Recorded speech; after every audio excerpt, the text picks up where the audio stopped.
ভালোবাসা কখনো বয়স, সময় ও দূরত্বের কাছে হেরে যায় না, হেরে যায় অবিশ্বাস আর অবহেলার কাছে। আত্মসম্মানের থেকে বড় আর কিছু নেই। বিবেকহীন মানুষকে কখনো জ্ঞান দিতে নেই, আর মায়াহীন মানুষকে কখনো ভালোবাসার মানে বোঝাতে নেই।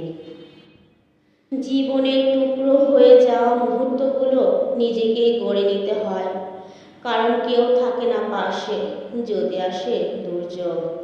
কষ্ট পেয়েও যারা প্রতিবাদ না করে চুপ থাকে, এটা তাদের দুর্বলতা নয়, তাদের মা বাবা দেওয়া ভালো শিক্ষার পরিচয়।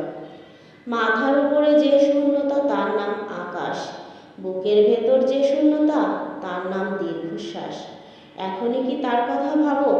এখনই কি মিথ্যে কল্পনায় তাকে নিয়ে ছবি আঁকো? আমরা যার জন্য চোখের মূল্যবান জল ফেলি, তার কাছে কখনোই মূল্য পাই না।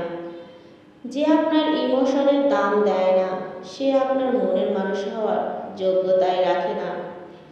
দিনের পর দিন শুষ্ক অভিনয়ে ঠকিয়ে যাওয়া মানুষটি নিজেকে যতই পাক্কা অভিনেতা ভাবুক না কেন, সে হয়তো বুঝতেও পারে না তারই অগোচরে ওপাশের মানুষটি তার আসল রূপটাকে চিনে নিয়ে নিপুণভাবে ভালো থাকার অভিনয় করে যাচ্ছে প্রতিনিয়ত।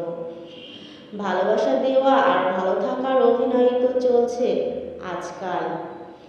বিশ্বাস করুন, আমি কবি হতে আসিনি, আমি নেতা হতে আসিনি।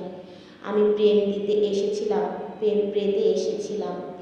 সে প্রেম পেলাম না বলে আমি এই প্রেমহীন নিরস পৃথিবী থেকে নীরব অভিনয়ে চিরদিনের জন্য বিদায় নিলাম। জীবনে ছিল তো অনেকেই, মাঝে কিছু যুক্ত হয়েছিল, কিন্তু শেষ জানা যায় শুধু মা ছাড়া কেউ কাঁদেনি। একটি ভালো ছেলের প্রেমে পড়ার আগে একটি মেয়ে অন্তত 10 বার ভাবে, কিন্তু একটি খারাপ ছেলের ক্ষেত্রে দ্বিতীয়বারও ভাবে না। নারীর প্রেমে মিলনের সুর বাজে, আর পুরুষের প্রেমে বিচ্ছেদের বেদনা। প্রিয় মানুষের কাছ থেকে পাওয়া একটু যত্ন আর একটু ভালোবাসা বাড়িয়ে দেয় দুজনার প্রতি দুজনার বিশ্বাস ও সম্পর্কের গভীরতা।